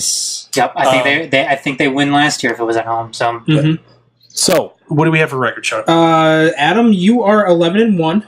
Dorf, you are 10-2, and I have them 12-0. oh my god, who's snap? who's the slappy now? Hey, Okay. You have them losing against Wisconsin. With that in mind, do you define your final record? Well, Sean, I'm hoping you define your final record as a successful season. Is your season deemed a success in Ann Arbor? Absolutely, Yes. absolutely. So you have 11-1. I have 10-2. 11-1 gets you into the playoffs too. 11-1 out of the Big Ten. Well, if Ohio State also goes in 11-1, that's it probably true. does not. And see, well, first of all, I think it's going That's to go down with Ohio's. Unless, of course, your Ohio State's one loss is against you. Well, that's the thing. It's like the only hard game Ohio has is week 2 against Oklahoma. Oh, come on! Don't just call them Ohio. Ohio State. Okay, sorry. Thank you. Sorry. Thank you for refusing to be a tool. Thank you for calling them out on that. Yeah. So their only hard game is against Oklahoma the second week. And You're talking Ohio State? Yes, and then the last game against Michigan. That's it. The rest of their season is super easy. Well, you could say that Michigan only really has 3 games too. Right, that's what I'm saying. Like both teams have very, very easy. Wait, schedules. who's their difficult game? Oklahoma, and that's week 2. It's at the Shoe though, right? Because they went to Norman last they year. play away. It's at Norman. Oh wait, no, it's no, my bad. It's home. It's at the Shoe. Yeah, I'm That's pretty a sure. win. Let me That's a check real quick too. Because they went to Norman last year and won in week 1. I remember that. Yeah. Yeah, It was an ugly game. Yeah, they play home. No. They marched into Norman and blew the doors off. And they also got Penn State at home too. And that's the only three teams that are ranked. Good game. Guys, do not sleep on Penn State. They're going to be very, very good. I know. Penn State's going to be very, very good. I know. Okay. Watch they come out and lose to Indiana week 1. I hope so. That'd be hilarious. God, I hope so. Watch go throws for like 500 yards and 6 touchdowns. God, please. That'd be great. All right. So you would define that season as successful? Yes. All right. Anything else you guys want to add about the Wolverines? Nope. And as the only resident Michigan State guy here, Dorf. Yes, sir. I will read it off to you. Oh, schedule. I'll take the wheel right now. Okay. Well, before we do that, want to tell you about some other stuff. Okay, go ahead. I'm gonna adopt Adam's less subtle route for pitching this. Give us your money on Patreon. Patreon.com/themajors. That is a crowdfunding site that we've set up specifically for ourselves on a monthly contribution basis to help support the show here and everything we do here at the Major Sports Network. As little as $1 a month, you can help us cover expenses and upgrading stuff like the sound equipment here. And you make it sound like your Sally Struthers going and getting money from for the poor kids. I literally have no idea what that is. Just it's 10 cents a day. It's as much as a cup of coffee. Oh, yeah. Yeah. Go ahead. Somebody think of the children! Is that about right? Yeah. Oh, okay. Anyway, patreon.com/majors. Give us your money. It's a great tagline. I'm bad at chilling. Sorry. All right. Are you ready? Yes. Michigan State Spartans. Go Michigan State Spartans. Your surprise contributor, Dorf. Go ahead. My surprise contributor this season, I'm going to go on defense. It's going to be true freshman Josiah Scott, younger brother of LJ Scott. Set to start the season at corner. I think he will do quite well. Okay. Let's see. Your team MVP. Team MVP this year. I'm going to go on the defensive side of the ball. Okay. Pick a kind of odd one here. First-time starter, middle linebacker Joe Bacci. Another one of the classic unheralded kids, 2-star recruit out of the state of Ohio. Just a football. You may not have the upper-end elite NFL athleticism where he'll have success on Sunday, but that doesn't mean he's not going to be a damn fine college linebacker. Mm-hmm. Played well down the stretch last year when called upon, when guys were hurt. As a true freshman, penciled in as the starter middle linebacker. I think he will be the team MVP for the Spartans. Yeah, the defense for the Spartans it's basically going to be like what it's been the past couple years. It's going to carry the team. There's so much turnaround on this team. Who are we kidding, man? When they had their peak success, that was an offensive first team. Mm-hmm. But at the same time, you had NFL level quarterback by now. So, speaking of quarterback, is this Lorick's team? Yeah, indeed it is. Yes. Okay, so there's no questions coming on the game. Oh, absolutely no questions. This has been Brian Lorick's team since spring ball. Okay. It has to be. Yeah. And Damian Terry will not play a single snap at quarterback. Sorry. And if it's not Lorick, the next man up will be Messiah Weaver. Okay. What about specialty? Because that's something that we didn't talk about with Michigan, especially with their kicking situation. Mm-hmm. Kenny Allen is gone. Mm-hmm. How does Michigan State's special team stack up against or going into this season? I am incredibly pessimistic because you know what? I think it's more of a scheme and philosophy thing. Mm-hmm. Michigan State has not taken special teams seriously during the entire Mac D'Antonio era. They've gotten away with it because they've had NFL caliber kickers and punters. You don't have Jake Hartbarger might grow into an NFL caliber punter, but guess what? You're back to the incredibly average kicker. You do not have an NFL quality kicker. You did not have an NFL quality kicker in Mike Geiger either. And that cost you points. That cost you a lot of points down the stretch. You need guys that put it out the back of the end zone and make fucking 40-yard field goals. And I'm deeply concerned that they might be in trouble this year in the kicking game. All right. Are we ready to go game by game here? Let's do it. Hey, I'll tell you what. I wanted to do this before we did with the Michigan ones. Define a successful year. Oh, yes. I'm sorry. Yeah, sure. Can we do that here? Yeah, go ahead. Success for the Michigan State Spartans this year, I believe, is 7-5. Okay. Coming off a 3-9 season, you're replacing a quarterback, incredibly large roster turnover. Not to mention with the sex assault scandal, the amount of talent you lost from that, and rightfully so. There's no excuse for that. You can't keep guys around like that. You can't make an excuse for that. You can't keep those type of individuals around your program. Doesn't mean it doesn't hurt on the football field. That should be irrelevant in the grand scheme of things, but it's just a reality of life, and ultimately in football, especially in big-time college football, you're judged on wins and losses, and that will affect your ability to win games. What about the standing of Mark D'Antonio here? I mean, is there any talk about him getting ousted, or what's the feeling regarding that? I think the powers that be are searching for the lighter to light the charcoal to kind of get his seat warm, if that makes any sense. Mm-hmm. I don't think they're necessarily stoking the flames to kind of make his ass starting to sweat a bit, but they're at least looking. The charcoal is arranged, and they're looking for the lighter in the lighter fluid. Is that a fair analogy? Yeah. No, it is. No, it is. Yeah. Okay. All right. Because you know what, you've now turned yourself into big boy football, and you got to start acting. Continue to act like it. Well, when coaches do not have success, heads roll. Mm-hmm. And guess what? You brought back the same fucking guys. I was just going to say, as far as your coaching staff goes. You brought back this. It's like the literal definition of insanity. Doing the same thing over and over and expecting different results. That is the definition of insanity. Yeah. It is the literal, like I said, literal definition of insanity. Mm-hmm.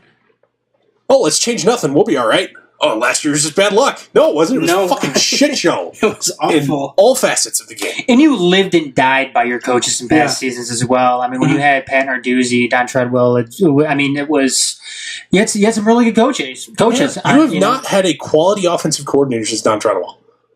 Mm-hmm. You have not. Don Treadwell made Kirk Cousins. He did. Who was the guy that went to Central? Dan Enos. Yes. He was a QB coach at that time. Yep. Dan Enos. Yep. Who's now the offensive coordinator at Arkansas. Yeah. Didn't he go to the NFL? No, you're thinking Dan Rochar. Oh yeah, that's right. Well, I wasn't thinking about him being Dan good. Rochar went from the OC to the running backs coach for the Saints. Shit show. The Goon squad you've had there the last couple of years. It's another reason why they don't need to worry about Adrian Peterson. So yeah. All right, you ready? I don't believe it's still there. So anyway, go ahead. Week 1, Bowling Green. They'll win that game. Yeah, I have them winning too. They'll win that game. What about you, Adam? Win. Week 2, Western Michigan. I'm not confident, but Western Michigan's in a very similar spot, replacing a coach and a quarterback. The Spartans will win that game. And their wide receiver. Yeah, Corey Davis is pretty good too. He only went number 5 overall in the NFL draft. Yeah. And arguably the best offensive player to go as well. Yeah, fair. So I'm going to go win as well. Yep. I said win too. Okay. Yep. Week 3, Notre Dame. Loss. It's at home. Notre Dame's not going to be terribly good either. Also, replacing quarterback. Brian Kelly's. Brian Kelly. I'm going to go win. I'm going to go win, but I'm not terribly confident with that assessment. Yeah, win is a win. Yeah. No, it's not that I'm saying that I don't have. I'm not very confident in my pick. I wouldn't be surprised if they don't get their doors blown off them. Week 4, Iowa. I have them losing. Where's the game at? Home. Iowa's also replacing a quarterback early in the year on the road. I think Michigan State will still win that game. I think they win as well. Okay. Week 5. You already know the answer. This is the Wolverines? Yeah. Oh, yep, yeah. Michigan. All right. That will be a Spartan loss. Yep, loss. It will not be pretty. And there's going to be a whole lot of hype going into that one still because both teams will probably be 4-0. Yep. State will creep back into the rankings. They'll probably rank somewhere around 22. Well, they will be 4-0 with my schedule or my okay. Well, yeah, fine. But at the same time, Jim Harbaugh, and I don't blame him. I would if State is going to go down, hang 70 on him. Mm-hmm. Please do it. Get somebody fired, for the love of God. Week 6 at Minnesota. I have them losing. I'm going win. I'm going to have a win, too. And I'm also not very confident in that one. Week 7, Indiana. I'm going loss. Where at? Home. I have them winning. They haven't lost Indiana at home in fucking 50 years. Nope, that'll be a win. I'm gonna have them losing. If it was in Bloomington, I would have them losing. But no, Sorry, they haven't lost Indiana at home, like I said, in like 50 years.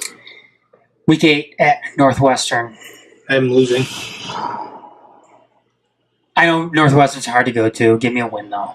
Yeah, they'll still win at Northwestern. Week 9, Penn State. No, they'll get the doors blown off them. That's a loss. I'm going to loss as well. I also said loss this week. Week 10 at Ohio State. They'll get their ass kicked again. Yep, give me another loss. Week 11, Maryland at home. But equally talented teams, because it's a home game, I will take the Spartans. Yeah, I'm going to go with Spartans as well. You ready, Sean? Final week at Rutgers. Oh, the win that game. Rutgers is a shit show. I'm going to go with Rutgers. Or not Rutgers. I'm going to go with Michigan Oh, State. Jesus. Hey, maybe. So what do you got, Sean? Adam has them 8-3. That's impossible. There's 12 games. Oh wait, 8 Count again. 4. My bad. 8-4. 8-4. And you have them 9-3. I do? Yep. Oh, Jesus. And I have them 5-7. My gut tells me this is a 6-6 football team. So, what are your thoughts then, Dorf? Well, as you kind of heard me groan as I made several of these picks, I think it was about 4 games I did that. I bet you they'll lose 2 of those 4. So I'm going to still stick with my assessment, but I wouldn't be surprised if that number isn't 7-5. Yeah, again, when you're dealing with this type of team, with this type of turnover, with this type of offseason that they had, there's a lot of no talent on the perimeter. There's a lot of different variables that no talent on the perimeter that you can factor into this. So it can go either which way. Oh, you have no talent at wide receiver. Their offensive line is starting at 270-pound tackles. They're going to be so bad. But you have them 9-3. You have them 9-3. I know. That's a nice bowl game too that they're going to be going to. That'll be a New Year's 6 game. Yeah.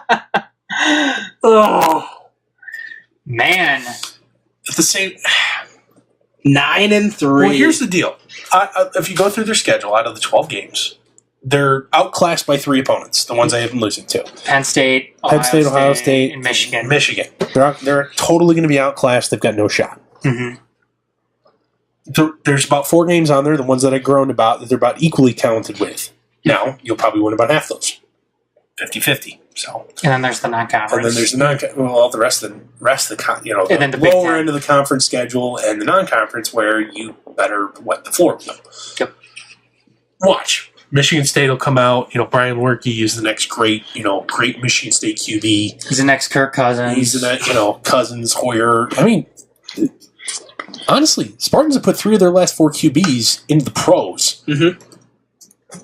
Now it's actually 3 of 5 because you've Andrew Maxwell and Tyler O'Connor don't. But also 1-year guys, 1-year starters.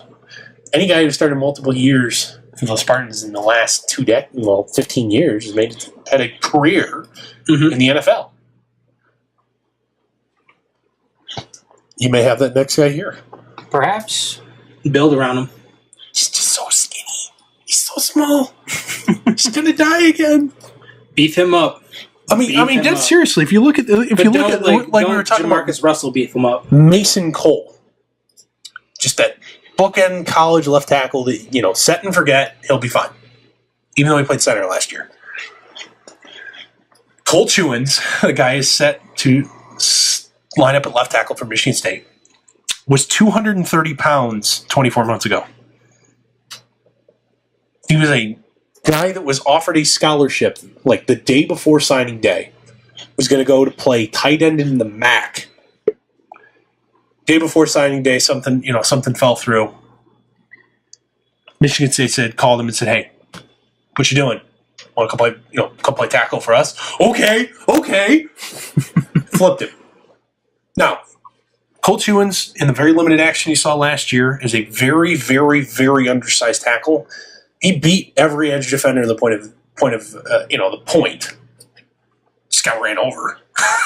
He's 6'8", 275, 280 pounds. It's one thing to be 280 pounds playing college guard at like 6'3" because there's a lot less of you to distribute 280 over. He's 6'8", does have incredibly long arms. He's not a very big man, and you're going to ask him to protect a blind side of a young quarterback. And not to mention, you had another guy, lightly recruited, going to start at right tackle as a redshirt freshman. Wasn't even the conversation last year of, having his red shirt burned and playing. He's going to play at right tackle for you. Little Lions news here, Dorf and Shawn. The Lions put defensive tackle Jordan Hill on the injured reserve with a bicep injury, and then they signed free agent defensive tackle Derek Lott. Check, Hill was. There's a pretty good chance Hill was going to get cut anyway. Yeah. So. Yep. Whatever. Just so you know. Or he was at least going to be around until once his nuts gets unsuspended. The other defensive tackle they've got. It's going to be suspended for smoking the weed. Yeah. Forget what his name is. Whatever. God. So what's our records again? Adam's 8-4, you're 9-3, and I'm 5-7.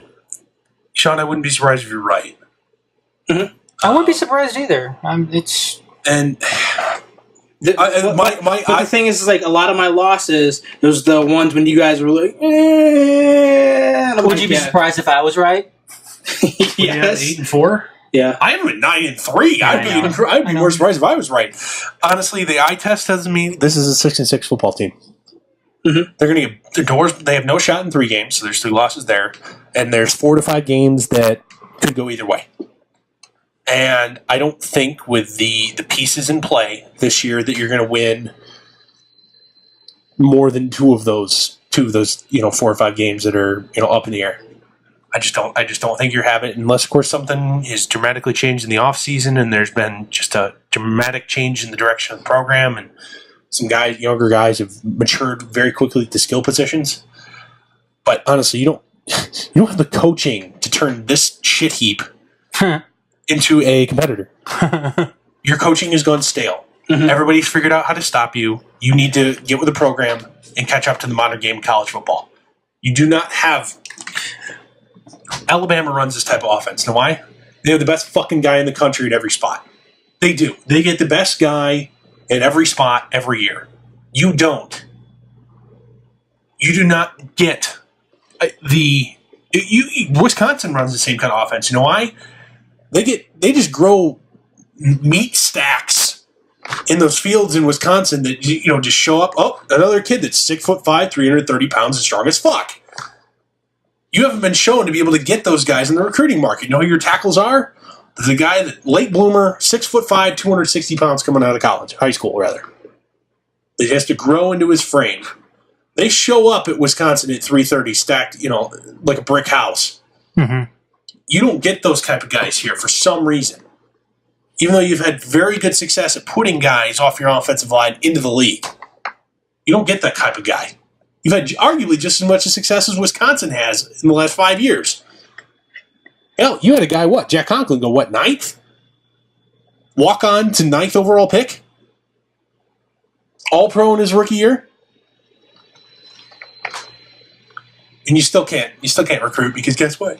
Your coaching staff is full of fucking idiots. Anything else, you guys? No. Please, feel free. Got my Spartans right here on the table. No, you pretty much summed it up to where I don't need to rub it in your face because I already know. Please do, man. It's kind of cut me deep. It's kind of pointless, really, to be honest. I already know. I'm just gonna sit back and watch you just be miserable about it, and that's the best of it. You know what? It may by the end of the year, very well by the end of the year, I may be adopting the Detroit Tigers attitude for this year. I'm watching. I will find something else to watch. Or I won't clear my schedule to make sure I'm able to watch every game live. I'll still record it and I'll still watch it, fast forward where I can, turn it off at the end if it's not close. You make grocery shopping in East Lansing during away games? Doing homework. Getting some popcorn? Whatever. Yep. Oh, yeah. Oh, Shawn never had any of But that. you can go get some of that popcorn if you want. Yeah, well, There's a. We don't need to share it with Shawn either. Oh, do you ever travel for work to the Lansing area? not anymore. Poor baby. I don't have to. You're missing out. No, I'm not. I'm sure he doesn't miss driving. No, Oh, that's right. You're running a facility now. You don't have to drive anymore. Lucky for you. that is correct. All right. If that's it for the Spartans, dead serious. I do have 9-3 there, but I'm not going to be surprised if it's worse than 500. You know what? I wouldn't be terribly upset either. As long as heads roll at the end of the year, I would not be upset. Okay. You know, this is big boy football. Hire big boy coordinators. Right. Act like you're here. Hey, you've been saying it for a while now, and I don't blame you for saying Even when it. they were in the college football playoff, I wanted them to fire their offensive staff. No, you're absolutely right. They've been too predictable now for quite some time. And who said it after somebody made a statement after one of those losses to one of the opposing teams said that they didn't have to do much because at the same time, I forget who it was. Was that in the playoff game? it was Ohio State. Was it You're Ohio thinking State? it wasn't Cart. It might have been TJ Barrett. Yeah, saying that they didn't have to do much They don't have to do much because they run the same defense as we do. they don't change much up from game Well, to at the game. same time, when Michigan State's defenses rose to prominence, they did it. They were very simple. Mhm. Played quarters, rushed 4. Yep. Brought pressure on third down. Mm-hmm. Guess what? It doesn't work anymore because you don't have the talent. You don't have the players. You don't have the talent. You don't have the guys up front. You had the talent before. You don't have them anymore. You don't have the defensive backs anymore. Not to mention you don't have the That you can quarterback. leave on an island. You don't have and bring 6. You don't have an NFL caliber quarterback anymore. You got to figure out how to win without him. Mm-hmm. You're absolutely right. And rigid inflexibility and unwillingness to even try new things. The offense has been so bland and vanilla. Run right on first down, run left on second down, third and long, throw the ball. Thing is, And you could hide that and get away with that with Connor Cook. Because you know why? He's good enough to play on Sunday. You don't have that anymore. I think that You got to be a little less predictable. you know what's disappointing too, Dorf, is I think Mark D'Antonio is a better coach than that too. Mm-hmm. I think he's a better coach to not be so naive and thinking that he can get it done with the supporting staff. I mean, we've seen what he's been able to do with players before when he's been able to take guys like Le'Veon Bell and turn him into one of the best running backs. Or help, The best running back in college football, and oh, by the way, I'm sure the number 2 overall pick in all your fantasy drafts this year. And one of the best running backs in the NFL. Maybe one of the last good, pure, every down backs that you'll ever see. Yeah. I mean, he's been able to take a guy like Connor Cook, mold him into A something. lightly recruited guy that was going to go play quarterback in the MAC. Yep, and then all of a sudden he's a backup right now in the NFL. Kirk Cousins, another guy Who's going to go play quarterback in the MAC, Yeah. and by the way, is the highest paid quarterback in the NFL. $24 million. Yep, he's second highest paid quarterback. He's a starter for Washington. Yeah. Again, An entrenched starter in the NFL, not a guy who's a stopgap. not only that, or a fill-in. he took over. He stole the job from a number 2 overall pick. Stole the job from RG3. Now, granted, RG3 is not good. He's a goober. But again, that's the credit that Mark D'Antonio has here. Mark D'Antonio is a really, really good head coach. Why can't? I'm not saying the game has passed him by. No, it's not. It's He's not just like willing to put up with subpar performance. It's not like, yeah, exactly. It's not like he's Joe Pa out there, not knowing what the hell is going on. It's not like he's a boob like Brady Hoke and What are you headset? And no, Mark D'Antonio is a real college football coach who, you know what, at one time could have gone on to a bigger program. Oh yeah, no doubt about it. University of Texas called. Yeah. And look, I think that's one of the most disappointing things out of all of this. I think every single Michigan State fan out there knows that Mark D'Antonio is better than this. He's better to be so naive. And you look at kind of like the talent. For example, the program down the road, Ann Arbor's talent from the offensive, the coaching side of the game. You have an NFL offensive coordinator taking a position coach job at your school. Mm-hmm. Pep Hamilton. Yeah, you know what? Your athletic department is willing to back up the Brinks truck to make it happen. That's cool. That level of support may not exist at your institution. That's fine. But still, you can do better than You can do better than what you have. You can do leaps and bounds better than what you have. This co-coordinator bullshit. It's got to stop. You know what it is? It's a scheme to get your friends paid. Yep. Guess what? Those co-coordinators still make only $400,000. It's in concept, too. I'm thinking baseball with that one. Yeah. Teams that are serious about winning the World Series do not platoon at short. They do not platoon at center field. Teams that are serious about winning college football do not platoon offensive coordinators. Yeah. You just don't do it. You may give a guy a title of run game coordinator. Know what that's a fancy term for? Offensive line assistant who's been here a while. Hey, we would like to promote you, offensive line coach, but coordinator job's not open, so here's a new title. And that's a special circumstance, too, because you know what? We have so many good coaches on this team right now. Yeah. Our offensive coordinator could be a head coach somewhere else, but you know what? He likes being here. Yep. So, but we'd like to keep you around, too, and keep you happy. Here's a new job title and an extra $200,000. Mm-hmm. Those coordinators still make only $400,000. Only. The last assistant on the University of Michigan roster makes $6. So are these glorified high school coaches then? No, coaches. they're MAC level. MAC level. Honestly, they're MAC level. They're MAC level coordinators. They belong in the college game, just not a big time ball. Yeah. They don't. I'm not disagreeing with you. You know what? I can't blame you for not being able to hold on to Pat Narduzzi. He's gone to Pitt. He's done a very nice job there. Very, very nice job there. Beat the national champs last year. He did. You know what? Honestly, if this season goes tits up, I'm making that phone call. I'm gauging that interest. Pat, if we decide to go another direction, are you interested in this job? Head coach? Yeah. I'll make that phone call gets made, front channel, back channel. Oh man. Does he take his job? Does he step in up from Pittsburgh? Does he step in though for Mark D'Antonio? Can you picture him doing that? What loyalty do you have to him anymore? You're not under his thumb. I know, but I don't know. Step on the man who got you there. Remember how they're sitting there crying on the sideline after when he came back down from the booth for the final time? Yeah. Yeah. I don't know if he takes that job. I don't know if he takes it with Mark D'Antonio being the guy that he replaces. Well, if Mark D'Antonio's, outwardly fired, he might. I bet you he does if he gets offered it. I don't know. I think in that sense it's like two friends in a girlfriend. Oh. Bro code? Yeah. So it's bro code. Yeah. Like say you broke up with your girlfriend and Sean's like, Sean, do you mind if I step in there? Go for it. All right. Any more on Spartans here? God, we're going on 2 hours now, guys. Almost. We're about, hour and 50? Yep. Mm-hmm. All right, let's keep going. Victor Martinez on the disabled list of like a regular heartbeat, as we mentioned before. What are your guys' thoughts about the Andreas Athanasiou flirting with the KHL? Is that just a negotiating tactic, or is it serious?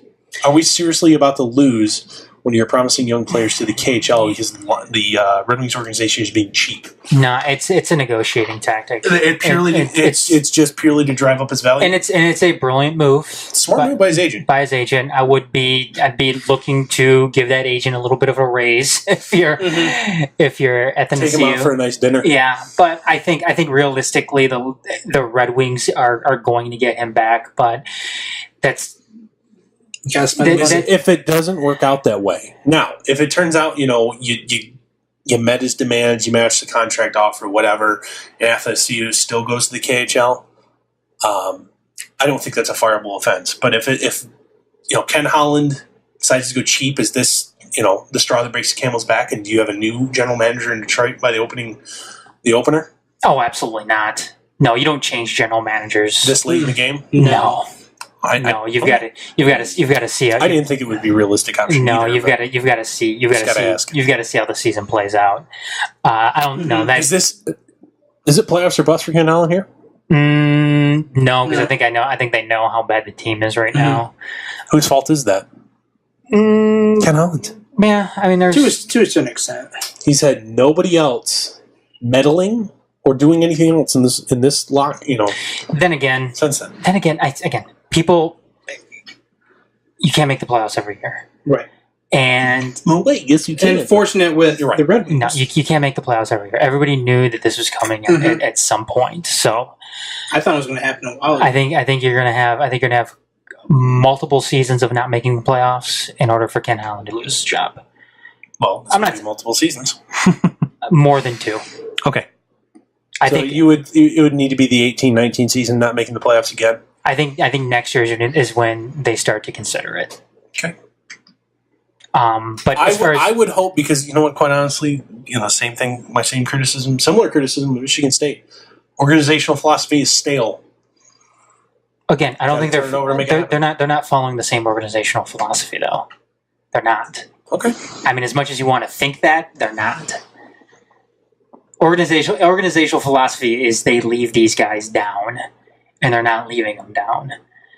Right now, what they're doing is they've made long-term commitments to subpar players. Yeah. Exactly. Previous philosophy is they don't call up Dylan Larkin when they do. Fair. Anthony Mantha spends more time in the minors. He'd probably be just making his debut. Same thing with Athanasiou. Yep. You're right. So, but again, that's not to say that they don't have work to do. They've got to clusterfuck in the salary cap. I still don't think there's any reason for them to have $9 million worth of goaltender, not in a salary cap era. And you've also got 5 defensemen on multi-year deals. Yeah, well, Mike Green's in the last year of his deal, but they've got to do something. They've got to do something with Nicholas Kronwall. I think they need to put him on long. Erickson's got it. I think they've got to put him on long-term injury reserve. There's nothing you can do about Jonathan Erickson. Or Danny DeKeyser for that. Jonathan Erickson's here. Danny DeKeyser's. Look, I wouldn't have signed him in 5 years per average annual value, but Danny DeKeyser still has there's still more to see. He still does have a high ceiling. There's still more to see out of Danny DeKeyser. And like I told you earlier in the week, I wouldn't be surprised if he doesn't bounce back when healthy and be worth his $5 million. Mm-hmm. As far as he's got the physical talent, I just don't think he's been healthy in a year. I mean, there's no reason for Luke Glendening to be here. There's no reason for Darren Helm to be here. Justin Abdelkader. Well, again, you're not. You and I disagree on Justin Abdelkader. Well, no, I don't. Look, he shouldn't be making the money that he's making. But with that in mind, Luke Glendening isn't a guy that should be on a guaranteed multi-year deal. No, exactly. You give him 4 years. I think that there's valid arguments to be made against a guy like Darren Helm and Luke Glendening even being on the team. I think Justin Abdelkader serves a purpose on this team, just not at that cost. Fair, yeah. Darren Helm gets hurt entirely too much. Every year. Has he ever played 75 games? Not that I can remember. And Luke Glendening, you're paying that amount of money for a guy that is pretty good at face-offs. That's what you're doing. He's a fourth liner. Yeah, that's what you're doing. You're paying $2 million guaranteed to a fourth liner for 4 seasons. And I don't need to have a guy like that on my team when I have younger guys coming up through the system. So he's blocking access to the NHL to someone more talented than him, just purely because he's got a guaranteed deal. But bottom line, do they lose Athanasiou to the KHL? No, but again, it's a negotiating tactic for a guy. Okay, just a negotiating tactic, and so be it. Good play by his agent. Good idea to get your client more cash. Mm-hmm. All right. Anything else, guys, before we sign off? Just make sure that everybody knows that we are no episode next week. So everybody have a good Memorial Day, Labor Day. Damn union holiday. Yeah, so communist bastards giving us a day off work for nothing.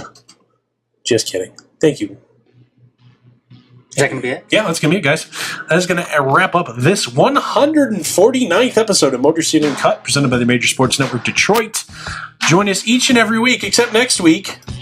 possibly the week after that, depending on, like, our Majors Live special may go 2 hours and may cut this program as a result. Yeah. Depending on what's going on in the Detroit sports scene 2 weeks from now. No show guarantee You know for what? next week. We have to do it because the Lions are going to be on. That's true. Yeah. God. We have to. All right, so see you in 2 weeks, guys. Thanks for joining me, Adam and Sean. See ya. In a couple weeks.